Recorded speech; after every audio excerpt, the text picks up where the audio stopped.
Hello, I'm going to do a video on distributive property. At this point in Unit 4, you're solving pretty complicated equations. And if distributive property is a part of that, it may be giving you some confusion. So let's just take a step backwards and look at what you know about distributive property. Okay, so if we have 3 times 4x plus 2, now you're doing much more complicated equations. This is just an expression. I'm just showing you, reminding you how to do distributive property. This means that 3 is times the 4x. So that gives us 12x. And 3 is times the 2. And notice that we have to bring down this plus, this positive plus. 3 times 2 gives us 6. So if we were to just simplify this part of an expression, we would get 12x plus 6. Let's look at another one. Now we have a negative, okay? But it's the same kind of thing. We're still distributing this entire multiplier through to each term. So we're going to have negative 2 times 5, that's an arrow, sorry. Negative 2 times 5x gives me negative 10x. Don't forget the x. Minus, bring this minus down. Minus negative 2 times 6. Well, that gives me negative 12. But look, we've learned you can think of it either way. This negative times a negative would give me positive 12, or you can think of it this way, that we have minus a negative, which is the same as adding a positive.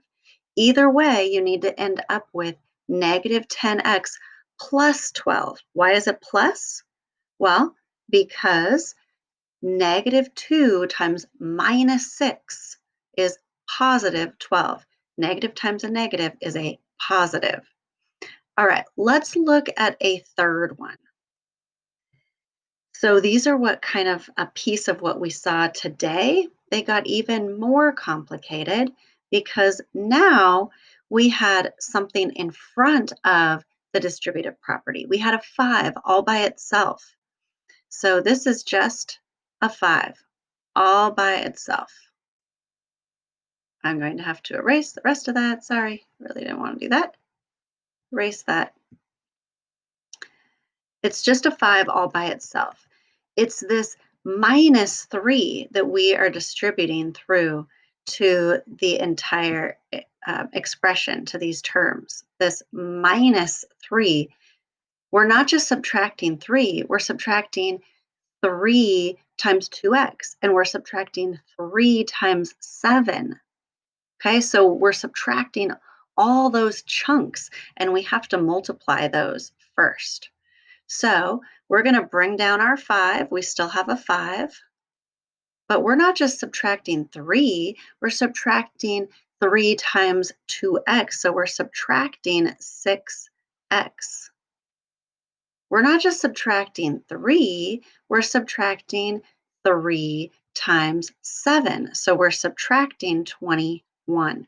So we're still distributing this negative 3 through to each term. And I've been using negative 3 and minus 3 synonymously because you can think of it either way. If you think of it as a negative 3, well, then we would just say adding negative 6x instead of minus 6x. Either way, we're moving left on the number line. So I'm using those synonymously, and that's what we learned in 7th grade, is that subtracting a number is the same as adding the negative. Okay, so that's why I'm kind of using those in conjunction. Let's just go one step further. Now I need to combine my like terms just to simplify this even more. I've got a 5 and I've got a minus 21. Bring the minus with the 21. It's 21 that's being subtracted. So what's 5 minus 21? That gives me negative 16. Nothing has happened to my negative 6x. That's going to stay there. If I were just simplifying this expression, that's as far as I can go. All right. right, what I'm going to do now is you're going to try these three.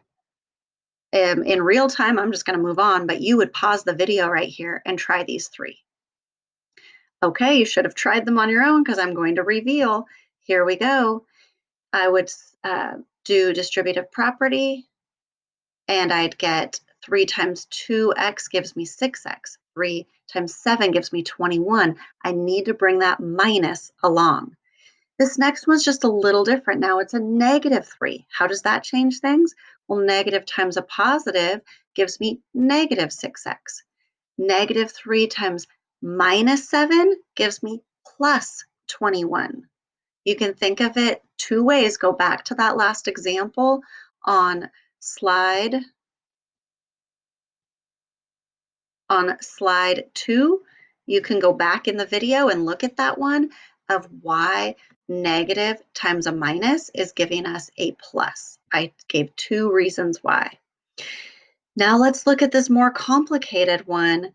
This 4x stays here all by itself at first, and we're distributing the -3 or the -3.